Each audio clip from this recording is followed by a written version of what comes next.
everybody. I'm Nicole of On the Fives. And yes, I know today is not on the five, but I'm so excited because today is actually the 25th anniversary of the first time that a podcast talked about Star Wars. That's right. 25 years ago, Jedi Talk did a Star Wars podcast, and the rest, as you say, is history. So today, it is a wonderful day. I've been celebrating other content creators and podcasters by listening to everybody's stuff, and I'm just so excited because now it's back to my time, and I'm excited because tonight we have so much fun.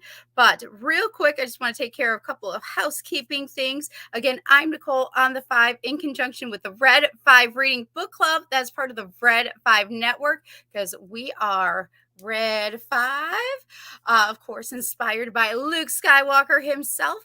And I'm just so excited because tonight is going to be really, really awesome.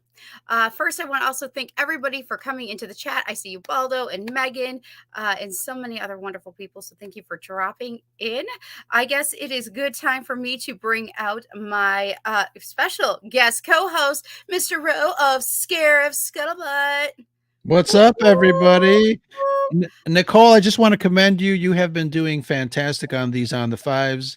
And, I let you go solo last couple of times, and you've been doing fantastic.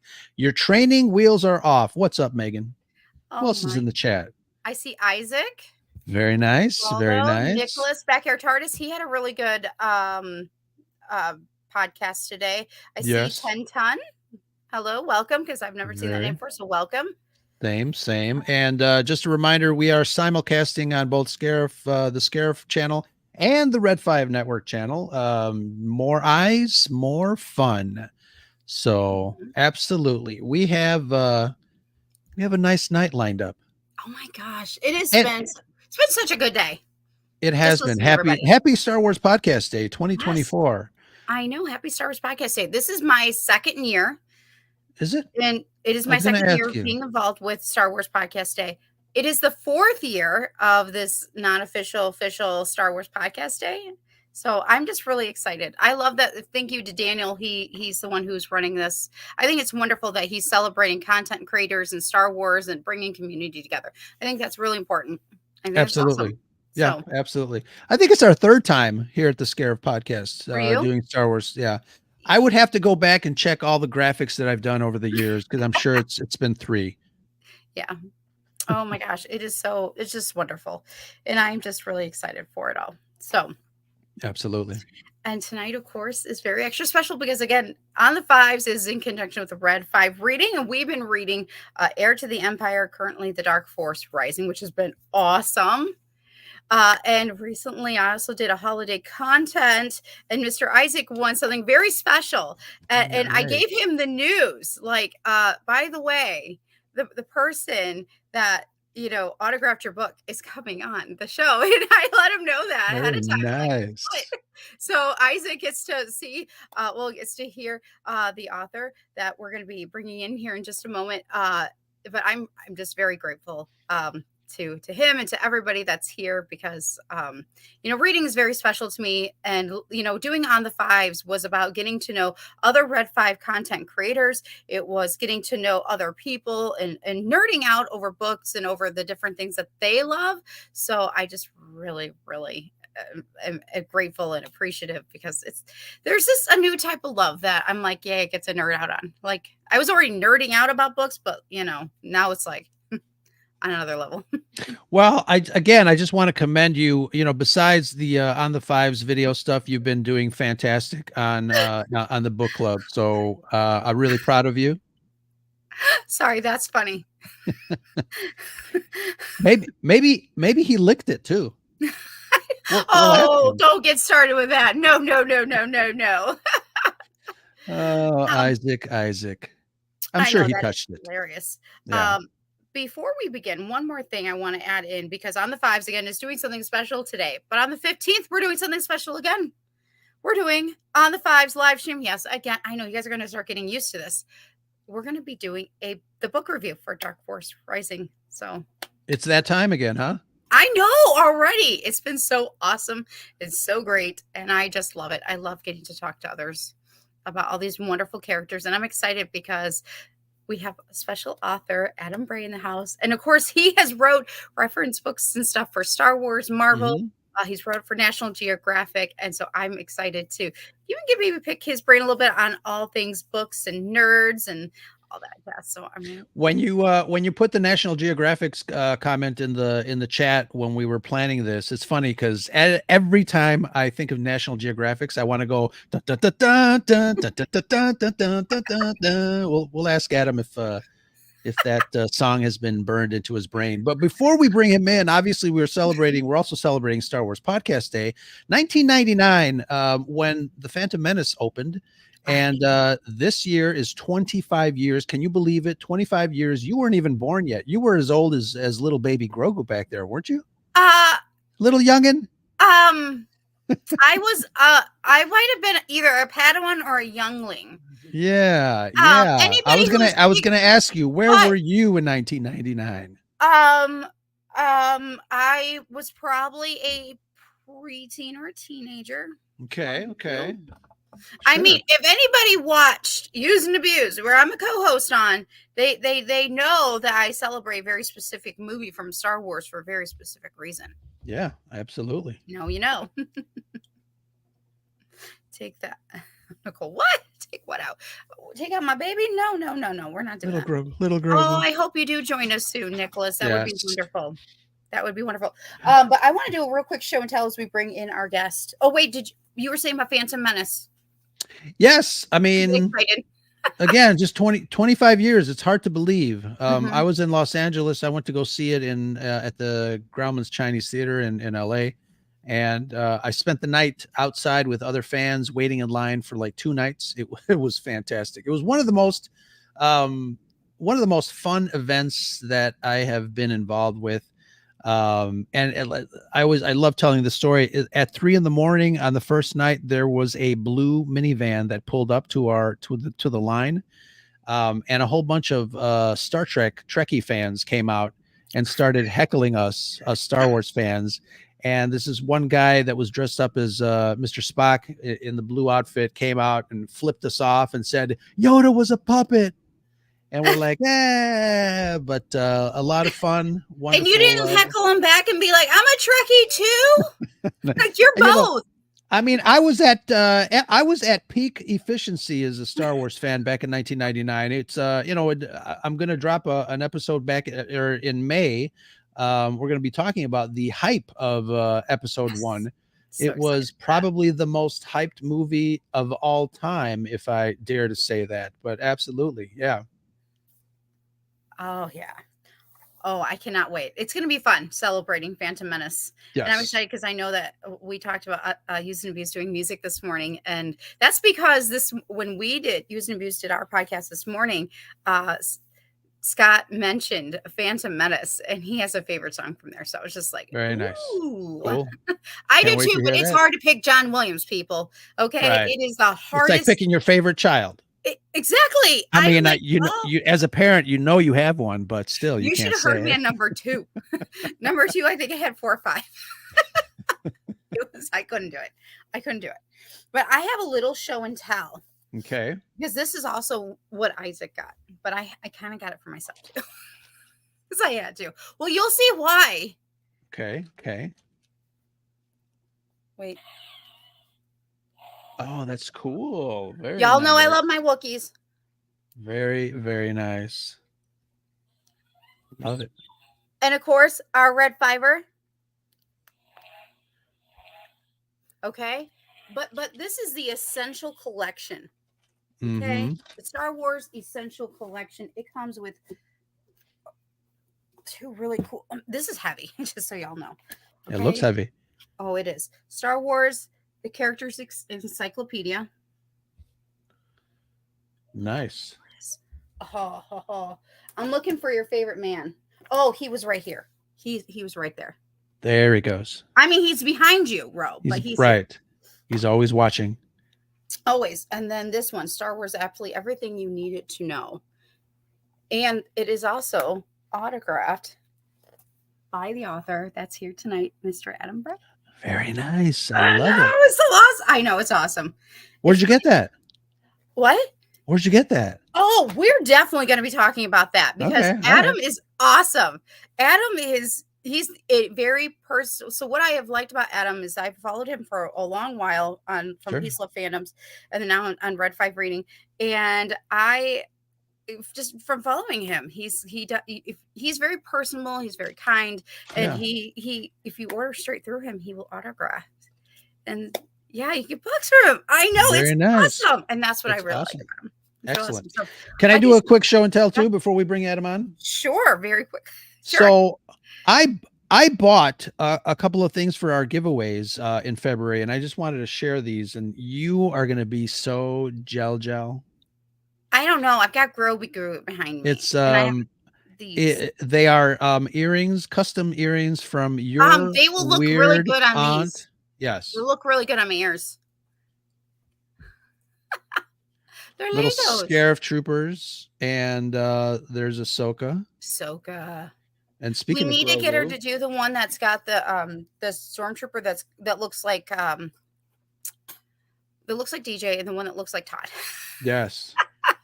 But I We got have little Grogu Grogu earrings.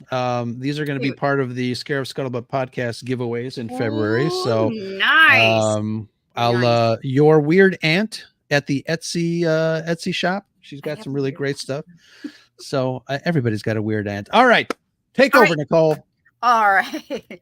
Ah, everybody Your knows light died. my light has been dying. It has been dying, and all of a sudden, I don't. But then again, Alpha Buzz also around right now. Ooh, hold up. It is dying. Of course, of all the times that it's deciding to die. But this podcast will. Oh, there you go. It's dead, Jim. It's alive, Well, Jim. I'm It's using my dead. force. I'm using the There you force. go. Okay, sounds good. Sounds Maybe we good. can ask Adam that question too about the force. Yes. That's been your running question. And last night I missed you last night, bro. I know. Not to talk about that. That being said, I did hear something he said. Mr. Ben Kenobi, also known as Obi-Wan. Mhm. And it made me think of you because it was about the Force. Okay. About the Force being around. So I will be Very nice. Good. All right. That being said, all right, I think it is time. It is finally time. And welcome real quick. I did see some real quick. Welcome, Aaron, and welcome Skywalker's Academy. Wow, this group is getting really awesome. And DJ, which is why I mentioned him because, oh, yeah. Mm-hmm. I thought about him too last night when the Stormtrooper. Oh, man. I love our 501 first. Okay, enough said. All right. Talk all night. Shall we? Yes, shall we? Please welcome in the very wonderful Adam Bray, author of Star Wars reference books and National Geographics and Marvel. Hey, thanks for having me on. And hello to Isaac. I hope you enjoy the book. Yes. I know. It looks like Megan also has this book already. She's already like, wait, how do I get it like that? Very nice. Well, welcome into the Red 5 YouTube on the Fives and Scarif. Again, we're so glad to have you here today. So how have you been? Good. I'm enjoying this super warm winter. Most years it's been like 20 and 30 below here in Michigan, but today it's actually was 50 degrees, so it's been great. Mm-hmm. Nicole, we're gonna get that weather in the next day or so. Mm-hmm. Well, we've been getting 40s, and he's just right above us, and so not that far. Oh, I think we're gonna have an Alfie here in a second. That being said, all right, Adam. So how I do this, I like to have some fun. I like to do what's called this or that, and I like to get to know everybody a little nerdy. So I'm gonna give you fun 5 book related questions, just fun this or that. And I'm excited because as an author, I'm very curious as to what you enjoy. Sure. So without further ado, let's do a fun round of this or that. I'll do the jingle. This or that. Da, da, da, da. Would you rather read a fantasy novel or a thriller? Gosh, it might depend on what it is, but I'll go with fantasy. Okay. Would you rather Read a book about a hero or a villain. Hero. Okay, I have a running joke now at this point because I know, Ro was right? my Mhm. first guest, and anybody that is pretty much villain, their team Ro. I might have a little favoritism towards the Dark Lord of the Sith there, if you've noticed, but yes. So now it's become like I kind of have to add that question in every time because I just think it's hilarious and fun. Sure. Okay, don't hate me. Okay, Middle Earth or Narnia? Oh, that's a good one. Ooh, that's hard. Probably Middle Earth. Okay, awesome. I don't know why Ubaldo would think that. Okay, next question. Hogwarts, or would you rather go to a galaxy far, far away? Oh, a galaxy far, far away. Okay, last question. Starting with galaxy far, far away, or would you rather go somewhere in the Marvel universe? Mm. I'd say galaxy far, far away. There we go. I have a very important question. Are porgs friends or food? I'm starting a little um, early on these questions, but this one just popped in and it's just a fun one that everyone enjoys in the mhm. chat usually. I'd say why not both? Yeah, Smart. Very smart. too funny. Very wise. Yeah, you can eat your They friends, they look pretty tasty when Chewie was cooking them up there. right? Yeah, Megan. Megan. Orange porg pizza. Mm. Another running joke within our chats is this particular orange chicken pizza. Anywho. Oh, that was fun. Okay. Oh, Skywalker's Academy. I agree. So they're my friends. Wonderful. Oh my gosh. Okay, so Adam, we're going to go ahead and get into some bookworm questions. Both Ro and I have both created some. But I kind of want to start off first, other than the porg question. What kind of books are you interested as an author? Do you also enjoy reading? Um, I do. To be honest, most of what I read is nonfiction. It's stuff about history and politics and travel and adventure and stuff like that. Real life things. But I do like Tolkien and C.S. Lewis and a little bit of other things here and there. Do you find that you have to be in a certain mood depending on which book you pick? Like if you, um, even if you pick something that is fiction, do you do you have to be in like a certain mood? Um, yeah, at least to start it. I read whatever I'm interested in the time at the time. I don't really have like a list of books that I've got to work through. Hmm. Um, I know some people do. I think long time ago I decided, oh, maybe that was 20 years ago, that I had bought all these books and never read them, which I think is something all of us do at some point in our lives. I was just buying and I filled the whole bookshelf and I realized, I'm not going to let myself buy anymore until I read everything that's on the shelf. And so I did do that once, but after that, yeah, I don't get a book unless I'm going to read it right then and there. So, Ooh. and You know, maybe it's that's funny. easier in this day with, Amazon and things like that, where Sure.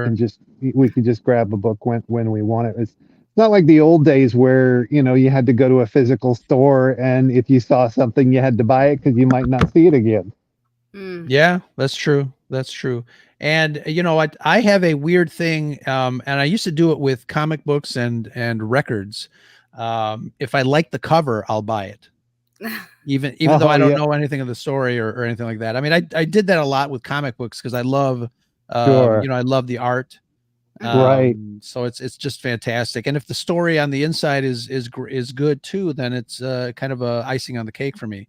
Yeah, But it's so yeah. disappointing though when you buy a comic book with a really great cover and you realize, oh, the interior is nothing like the cover. Yes, yeah, and usually it happens a lot. You know, you have certain artists do the cover art, and then somebody else do the interior. Right. Well, and there's nothing worse when you fall in love with a comic book series, particularly because of the artist, and then suddenly they change them up, and it's Mhm. an artist you just don't like their work, and Mhm. it completely takes you out of it. Yeah, absolutely. I have one other question before Nicole takes over again. I when we read, oops, he said his internet was a little Internet spotty, being glitchy. Yep. so we're good. He's good. So when I know that sometimes I get bored with a book, but I know like I'm I can easily stop the book and say, you know what, I just can't go any further. There's some people that are kind of completionists when it comes to reading a book. It's like they spent their time and money to read, the half of it. And if you find it boring or uninteresting, they continue to read it just to have the experience. Which type of reader are you, Adam? Will you quit in the middle if it's not interesting, or will you soldier on and finish up? Um, I've I've done both. Mhm. Um, I think it really depends, if I know objectively that whether I personally like or enjoy the book or not, that it has a certain value. Like if it was, a great piece of literature that, and I'm trying to educate myself, to get through it, so one of the greats. Or if it's something I feel like I really should know, about history or something, I may plow through it. But then there's other stuff where reading it was a novelty to begin with. If I was reading somebody's biography and, they're just, or autobiography and they're a celebrity, and there's just, it's not something I have to read. I was just reading it for fun. If it's really boring me, then, I'm going to drop it. There's no reason to keep going and waste that time. Sure. Mhm.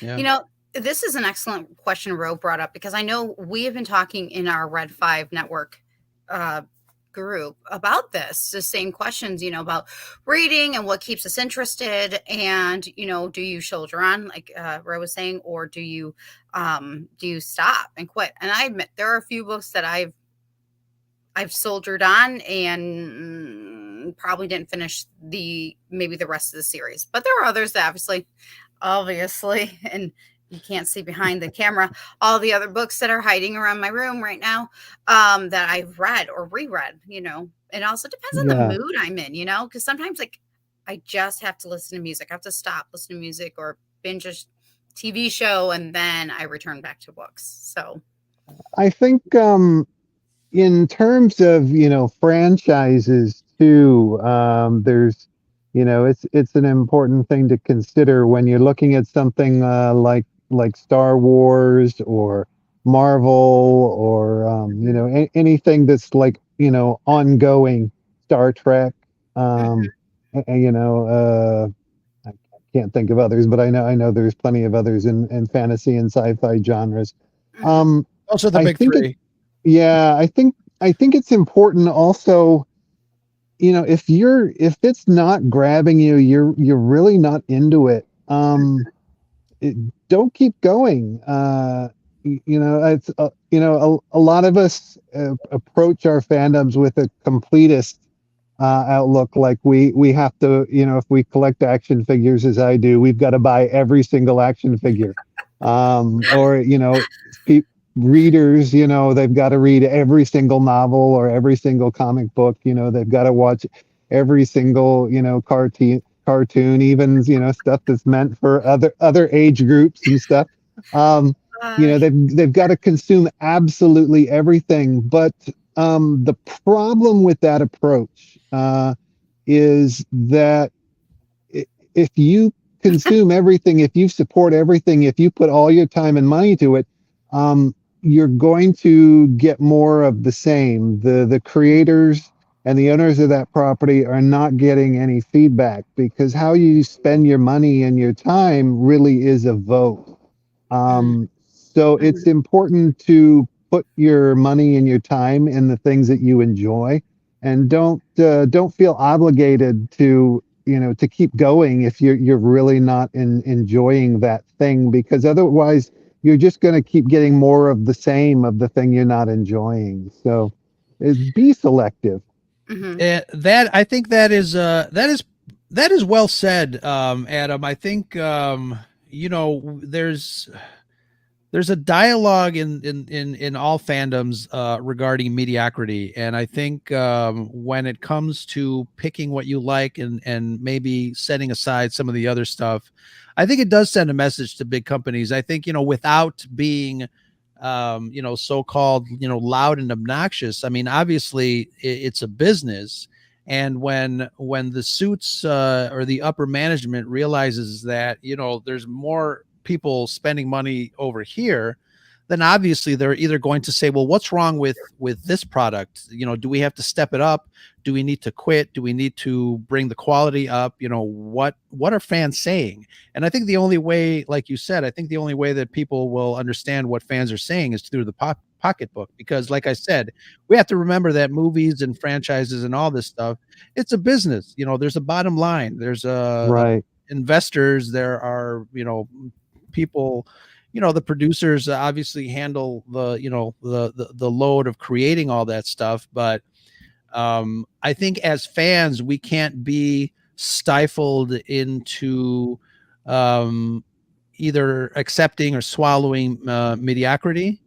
Uh, right, but and obviously that's kind of a contentious point. Everybody talks about you don't love the sequels because uh, whatever. There's a lot of people that worked hard on the sequels, but that doesn't give me the automatic reason to love them. I just didn't mhm, like sure, for whatever reason. And I think we have to. I think as fans we have to kind of be truthful with ourselves and with each other, to really talk about the stuff that we enjoy. And obviously, I'm not going to talk about something that I don't enjoy. But mhm. right. again, Adam, that's another podcast that we can get into at another time. We're here to celebrate. But All good, but I all think good. I think you definitely have a point about that. No, I think this has just been a question that's been on yours and my brain, and I think it just kinda evolved into its own. It's all Yeah, good. sure. Okay, so question for you, Adam, because again, I know one of the things I do love, and that is when I love something, I use reference books, which is why I got into a lot of your books, because Hmm. reference books I love. If I am interested in something, I'm hitting my reference books up just as much as I am my my regular books. So I have a question for you in regards to Star Wars. I mean, it is Star Wars podcast day, so I guess it's good to talk about Star Wars a little bit before we talk about a little Marvel or whatever. Um, Sure. do you have a favorite place in Star Wars, a setting that you absolutely love and would love to visit?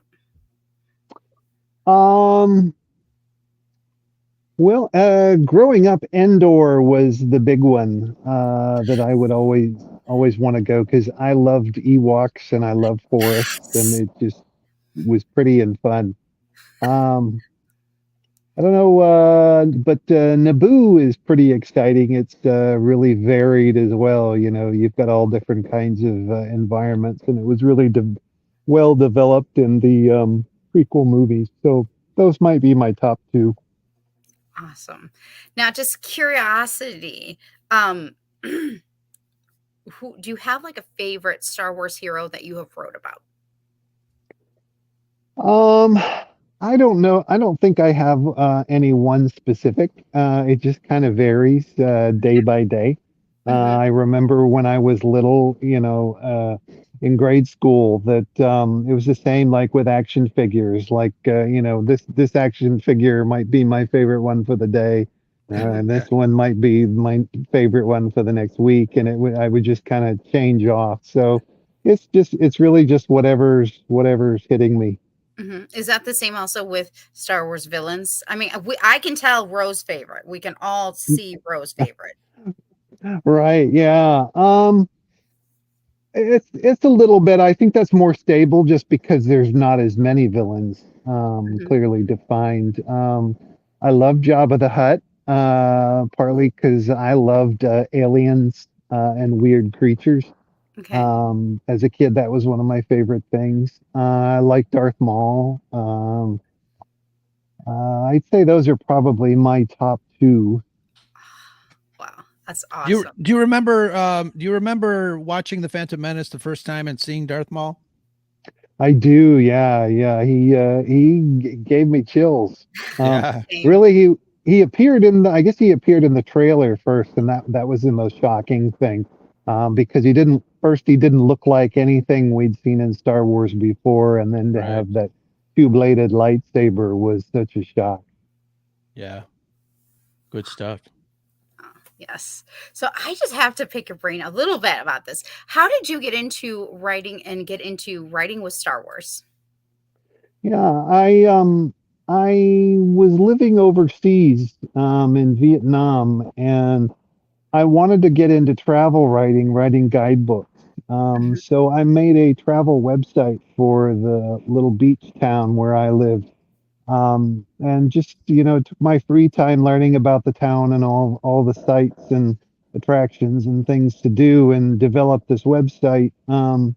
And travel publishers started seeing it because I kind of had a corner on the market. There weren't a lot of English speakers and writers living over there at the time. So I started getting contacted and asked to do guidebooks. And I did that and did travel writing for CNN and Nat Geo and different ones. And one of the travel guide publishers that I did a lot of work for was DK. Of course, I knew that they did the Star Wars books.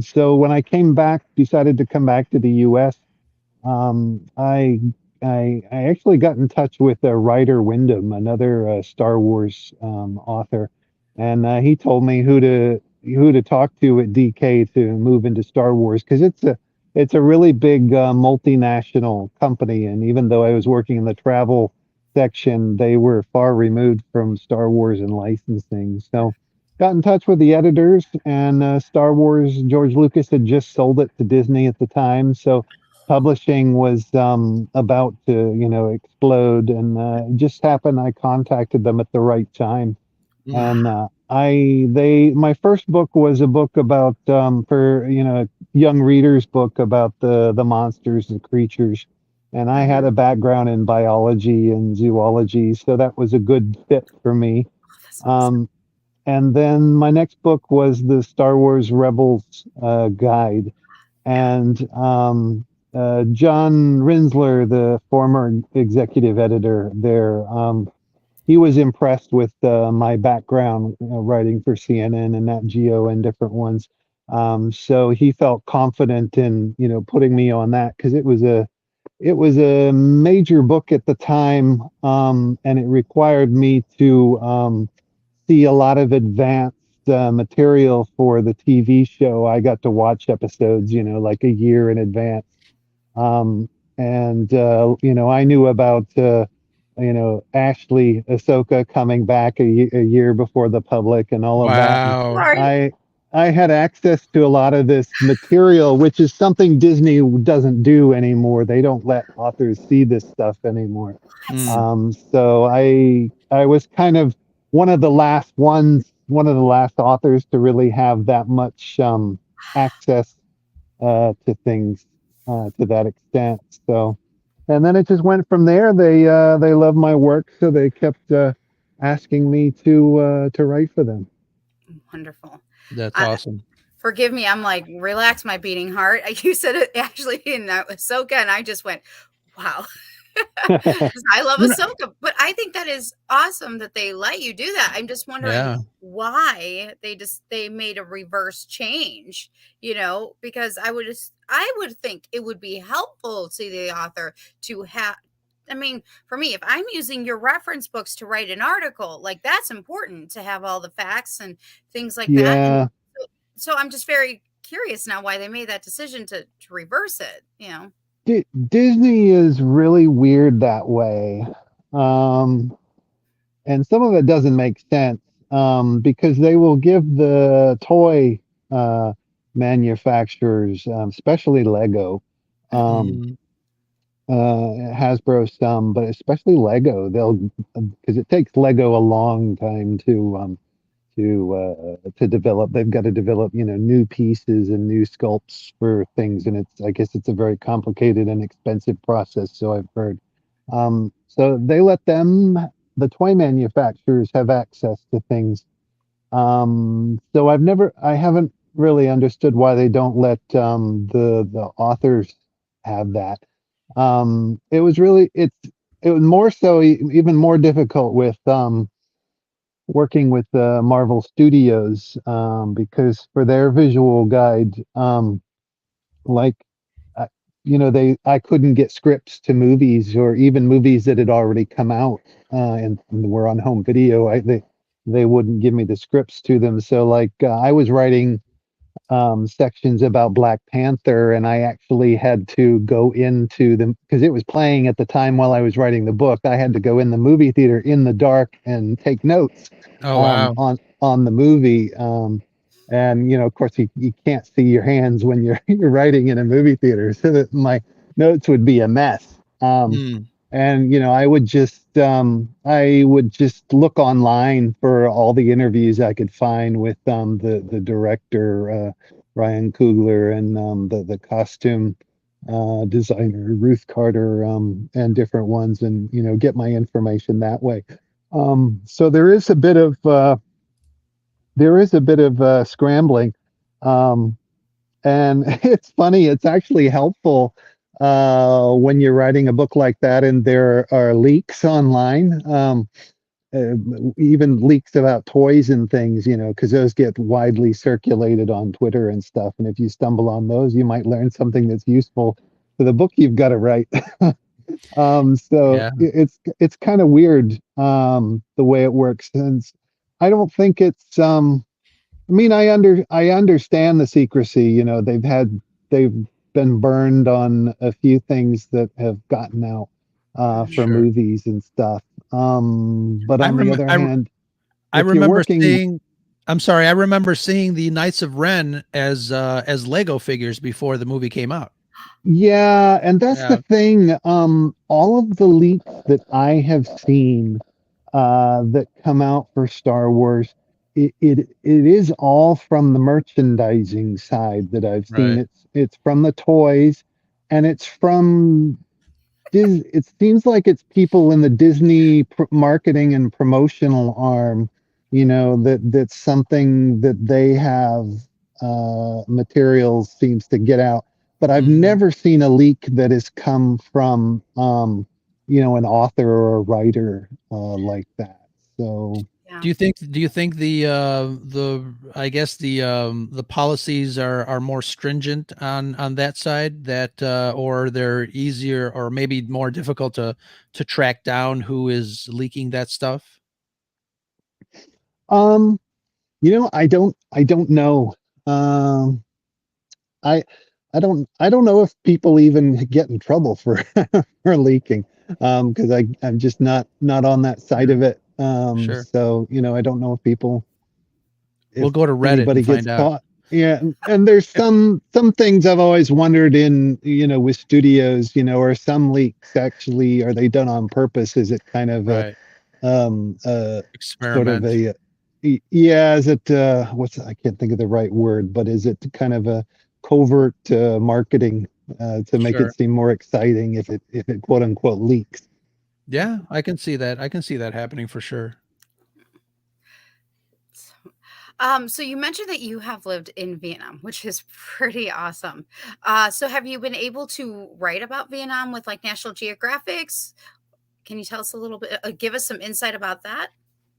Yeah, I lived in South Central Vietnam on the coast. Um, and I was there on and off for about 7 years, and then I moved and lived in Cambodia for a year, and I uh, I don't know how many guidebooks I've worked on. It's around 50 or so, Oh, and congratulations. I articles for CNN, National Geographic, BBC, a bunch of airlines magazines around the world, and like culture and lifestyle magazines. And most of my work, because I was living there and I had traveled around, most of the time I just sit in a cafe at the town where I lived and write from there.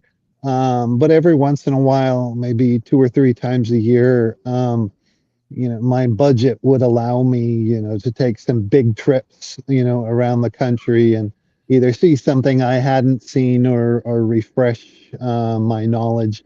And on weekends, I might take, just little trips, just hop on my motorbike and pick some spot on the map I'd never been and just head out in that direction and have a little adventure. But I do also do like 2 week motorbike adventures through the mountains and the That's countryside. And one of my hobbies was trying to find like undocumented ancient ruins Wow. mhm. from the ancient cultures there, and go find villages and try to find minority groups that weren't well documented, and learn about their languages and their culture and try to collect some of their handicrafts that they'd make, baskets and things. So it was fun. It was better than a National Geographic special, really. My life Mm, was.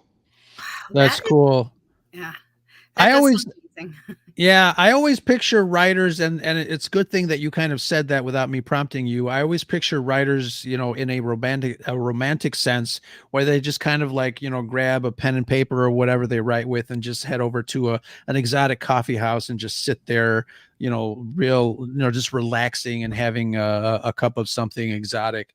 So I'm glad that that's exactly how it is. That is for me. Um, there's a lot of writers that don't live in the countries that they write about, and I've never understood that because Mm, I never got paid enough where I could have lived in Los Angeles and or New York and had an apartment there and gotten on a plane, and bought a plane ticket to these countries and then travel around like that and then go back and have that the living expense of these big cities in America. And yet that's what a lot of I think that's what most of these guidebook writers are doing, and I don't understand how that works because they don't get paid enough money to do that. mm. And it's come out that some of them don't really do the travel. Some of them just pretend. They Not phone it not in. everybody. There are people that do it, but I don't I, know how. I have to admit, I've wrote articles myself and pretend, but they were about Endor or Hoth. Right? Yeah. Yeah. Like places Yeah. that I had to dream up. So that's why I would use reference books when I was creating these, the articles I was writing about because I needed to know all the facts and things. But I just Right. it's it is awesome because it's like hello Lucasfilm, hello Marvel, you have somebody here who knows what he's talking about. Yeah. Write scripts. We need some strong script writers, I think. Anyways, that's my Yeah. personal opinion. But I think it's really awesome. Have you been able to use what you have learned, like in Vietnam, though, to also put towards your writing with um, Star Wars and Marvel? Yeah, a little bit. It gives me a deeper understanding of cultures, and the nuances of cultures and art, and music, and just behavior and language and etiquette and just all those little details and the details of travel, food, Oh, and misadventures, having experienced so many times when things go terribly wrong when I'm traveling, all those all that experience, experiencing all the little details helps me, informs me to describe things in a realistic way and invent new details in a realistic way. And I think, um, for example, I wish they had more of that. People working in things like Star Wars with that experience. I'll give you an example. Something that kind of irked me was in I forget which movie, in the sequels where Luke goes in and has the ancient Jedi texts, and he's got conventional books, put together the way that our books are put together, and it's just there's so many ancient cultures that have made books in other forms, Mhm. there's different kinds of scrolls and different kinds of tablets, and writing on stone. There were books that ancient books in Vietnam where they would the best way I could describe them is they look like Venetian blinds. They're Mm. these slats that are put together with strings, and you pull them apart, and each slat has writing on it. But there are so many other ways they could have done an ancient book, and it just kind of lacked creativity, and I think just lacked an understanding of world cultures. But I think you can get real creative if you have that knowledge and experience. Mhm. Yeah, and I think that's where George Lucas's attention to detail really came in handy with movies. I think, as a world builder, I don't think I'm wrong in saying that he thought of little details like this in order Right, to make it believable, in order to make it seem like, this particular artifact came from that world. And I think you're right. I never right. thought of that. Some people might say it's nitpicky, but I think those are the little details that make this universe so rich. Yeah, I agree. The for instance, the costumes in the prequels, all of Padme's many costumes, a lot of which were based on real world Mhm. costumes, the costumes and the makeup. Incredible attention to detail. It was one of the best parts of that trilogy were Padme's costumes, and I'm not a wardrobe guy. Um, oh yeah, Books. great. Awesome. Um, These were good yeah. reads. Um, but yeah, and unfortunately, I just don't think that level of detail was in the sequels. Certainly not in the costumes. Ooh, good It's a hot take. shame. Yeah, it's a shame too, because again, getting back to the point that these movies are product. And Disney just shelled like what, for almost $4.5 billion worth of revenue for them. you know it's understandable that they wanted to rush to get a product out to get their money's worth. It's unfortunate that maybe they didn't push back and then maybe plan that out a little bit better. Um, but I don't know. I'm going down a rabbit hole. Nicole, stop me, please. Stop I will me. stop you. I actually When have a couple anybody things. mentions the sequels, I get into a mood. It's true. And usually I'm the one who's going down the rabbit hole going into Wonderland. But that being said, I just had like a moment, okay? Because this morning in Used and Abused, we were talking about how John Williams is pretty much like the most legendary, iconic, living in time composer, like as if we're talking Sure. about Beethoven and Mozart. And I just had a moment, bro. You were mentioning how, George Lucas created this world and all this stuff. And then all of a sudden, my brain went C.S. Lewis and Tolkien. And I went, oh my gosh, I'm having a moment like I had this morning, like where I'm like, oh, we actually have a living legend like among us, and we get to live during this time. And how awesome is that? Yeah. I think that is It is awesome. cool. I want Yeah, to go ahead. we shouldn't take them for granted. Mm-mm. No, Appreciate people while you got them. Yeah, Yeah, absolutely. absolutely. I want to get this question from Megan in the chat for you. She says, "Are there any funny traveling mishaps? Break down at just the wrong moment. Anything?" Oh yeah. Um, it was a constant mishap. Um, well, I'm trying to think of something. I got sick a lot. Those stories aren't the nicest stories. Um, I've was robbed a few times. Woo! I I had quite a quite a mishap once where I was oh, I don't even know if I should get into that because it's so complicated. But I've some of these are really long, complicated stories. But I've eaten a lot of crazy things. Ooh, what's the I've craziest eaten thing you've ever eaten?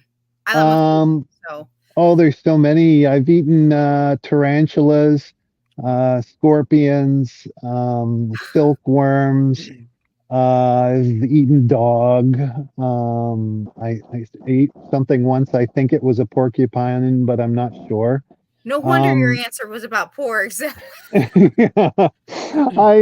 it was funny. One of my friends took me to a his relative's house and for the afternoon, way out in the middle of nowhere, and just dropped me off and disappeared.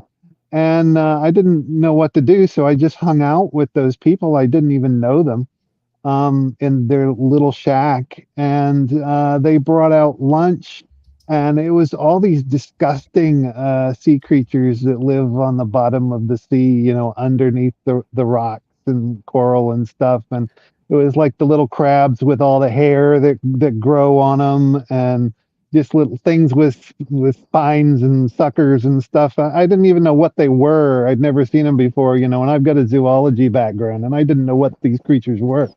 And No. some of them stunk. They just smelled kind of putrid, like something at the bottom of a pond. Worse than But witches, huh? yeah, it was awful. And so I was being polite and eating them. And my friend finally came back and he looked at it and he said, "Oh, you're so stupid. Did you eat that? I would never eat that." I'm like, well, how, how was I supposed to know? You just left me there, and I'm trying to be polite with these poor people and eat what they serve. And yeah, it made me sick to my stomach. Wow. Well, that definitely lends you to definitely doing Star Wars and all that stuff, like getting all those little details in there. Oh yeah. Have you ever thought about? I know you wrote guidebooks and reference books. Have you ever thought about writing just a novel? Yeah, I would like to. Uh, What's Part of on your it. wish list? Yeah. Oh, well, I've got a lot of things on my wish list. If I was writing a novel, though, it would not be Star Wars or Marvel. It would be something of Okay. Okay. my own ideas. Who's a character in Star Wars that you would like to kind of tackle a novel with? Oh, good question. I don't know. Not I would prefer not the big ones. Just give me an Ewok village or a family, a tribe of Jawas or Yeah. the little Alina reptile creatures from the Phantom Menace. One of them was one of the pod racers. Give me something small and obscure, and I'll tell an adventure, heartwarming adventure about that. And I'll kind of form my own characters out of that. That would be cool. That would be awesome. Maybe the guy holding the ice cream maker in The Empire Strikes Back. Yeah, yeah. Well, see, that's I one of think the that's the things. comic book version, bro. The comic book version. That's one of the things where I think Disney's kind of had a misstep, and is kind of dropped the ball a little bit. Is when Disney acquired this, one of my first thoughts was, well, gosh, the first thing I'd do is I'd have Pixar do some animated movies about, Jawas or something, have something really heartwarming, kind of like a Wall-E sort of a feel to it. And tell those kind of stories with, the small overlooked characters. And I don't know why they haven't done something like that. The Bad Batch and Clone Wars is great, but we haven't broken any new ground in the kinds of stories that we're telling. We're just telling continuations of the same ones, and they're great, but we're not really doing anything new from a creative standpoint. You And know, I and it, yeah, and I think you're right, but I think and this is not Lucasfilm per se, but I think, Star Wars Visions, the second season in particular, is phenomenal.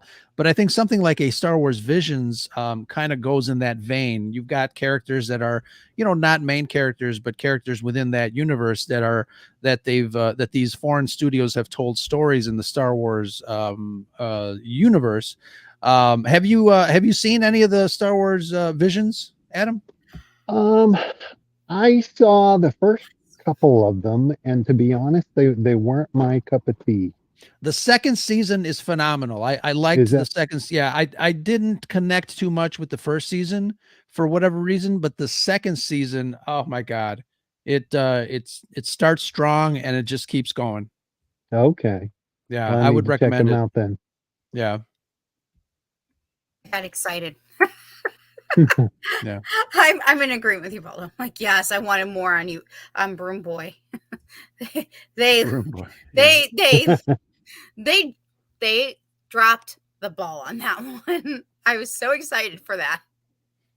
I know you and sequels, but this was something I liked. I was like, because that gives us something fresh, something brand new that we Well, hadn't seen before. well, maybe he's gone to Hogwarts. Yeah. That's a possibility. Right. Possibilities. I should find that actor now and see if he would come on the show and just talk about his That experience. would be Yep. interesting. Yeah. Mm-hmm. And then I You know, spent I didn't realize that Jake Lloyd went to Columbia College here in Chicago. Did oh, he? Yeah, cool. I I didn't. didn't know Yeah, that. me neither. Hmm. I was yesterday years old when I found out. I am today years old when I found out. My our friend Nick from the Nick Flicks podcast mentioned that, and I'm like, I had to do a Google search. I'm like, oh yeah. Mm-hmm. That is awesome. Hmm. I didn't know that. So, oh my God, this has been so much fun. I can't believe it's already been almost an hour. You know, it's funny. Every time I do these shows and I talk to people, and we have a nice little get together, some wonderful people in the chat. It goes so fast, and then I look up and I'm like, 58 minutes. There's no Light way. speed. Light Yeah. just like light speed. So I want to know a couple quick questions. I want to really Sure. let everyone get to know you a little bit more. So I have been again, I follow you. So I already know where I can find all these really cool reference books and things like that. Can you tell everybody that's listening in where they can find more information or how they can purchase your books that can come autographed? Yeah, the best place to find me is on Twitter, or also Instagram and Facebook. I'm most active on Twitter, and the address for those three is at author Adam Bray. And yeah, you can order pretty much any of my books directly from me. I've got Star Wars, Marvel, and Lego. And if you order them from me, you get them autographed, and that's the best way to support me too, is to buy them directly from me. So I So really appreciate it when people do that. so people can contact you on Twitter and say, "Hey, can I purchase XYZ books?" And then you do Right, yeah, it. just send me a message, either a public message or a direct message on one of those platforms, and yeah, I'll send you the details. And Excellent. it's real easy, and send them off to you in the mail. Expect a message from me tonight. Awesome. I just heard you say Lego. I didn't know you wrote Yeah. Lego books. I Yeah. missed that. I've got two. One is Lego Star Wars. What is it? Lego Star Wars Chronicles of the Force, and Ooh, that one comes with a little Lego minifigure. ooh. Um, Gosh, what is the name of the other one? The other one is a young reader's book, and for the life of me, I can't remember what it's called. Um, Something about a battle, like last battle or final battle or something like that. Mhm. But I think Chronicles of the Force is the really is the larger fun one with the minifigure included. That does sound neat. I'm like, I might need that. Mhm. Yeah, I mean, I kind of had to have this one. Like, I kind of like had to wanted it. So, and I knew it was going to come in handy, because I knew there was other reasons, not just because. sure. All right. And just so everyone can find you again on Twitter as well as Instagram. Um, Ro, do you And have Facebook. anything else? And Facebook? Hmm. Mhm. I should follow you on Facebook. I am an FB girl, but I know not everybody is. So, Ro, did you have any final thoughts, questions? This is No, Adam, thank you very much for no. making yourself available tonight on a very special Star Wars podcast day 2024. And Yeah, it's been a lot of fun. Obviously, following you on the Twitterverse. Twix. We Um, call it Twix gladly. until well, Twix comes after us. you call it Twix. I'm not calling it Twix. Twix. Twitter X Twix. But again, just Adam, thank you so much for hanging out with us tonight. It was great. Everybody in the chat was wonderful. Sure. We got some great people in there that follow both of us. Mhm. Yeah, I encourage everyone to flood Adam's DMs tonight and pick up a couple of books. Yeah. One last Thank you. question, Adam, Yeah. before we kind of wrap things up. Do you have any upcoming projects that you're currently working on that you're able to tell us about? Um, Not really. Uh, there's not that I can tell you about. Okay. But Right. there are books coming out with my name in them this year, so just watch for those. Okay. Excellent. Is it from one of the universes we've talked about tonight? Like a galaxy or Star Yes. Wars or Leo?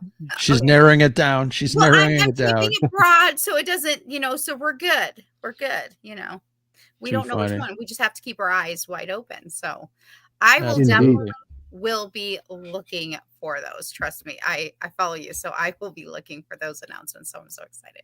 So thank you again so very much, Adam, for Oh, joining us thank you. tonight. I was very excited that you said yes to coming on again, celebrating Star Wars Podcast Day with us. And it's just wonderful because on the fives for me was again getting to know other Red Fivers and their book interests and other our friends. And then this is just a wonderful opportunity to get to know an author in another way and not just always about what they wrote, but also like, hey, I actually like, this or that. And I just really appreciate it. So thank you so very much.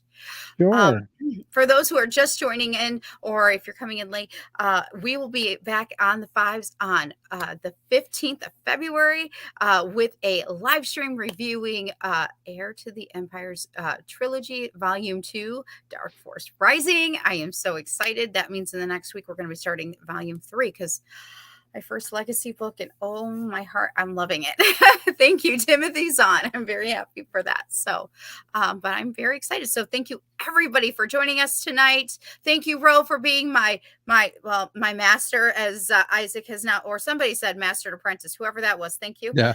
Or the man behind the curtain, as I started calling you, but maybe master might work, or podfather, because that usually works also. I'll answer to all. Have I told you today you're the best? And thank you to everybody in the chat again. We have the best Celebration chat. is wonderful. It's been wonderful. So thank you so very much. And I cannot wait until I see everybody again on the fives. Thank you again. Excellent. Talk to you guys later. And just because this is kind of airing on the channel as well. I'm dropping a quick cuts episode tomorrow, and it's our longest one. Our guest had really a lot to say. It's my first 2-hour podcast.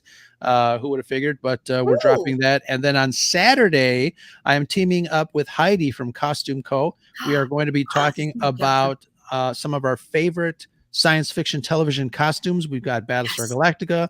We have ISIS. Remember ISIS? We've got Buck Rogers. We've got Wonder Woman. I know. So come and join us. Grab a red wine and chillax with the Scare of Scuttlebutt podcast.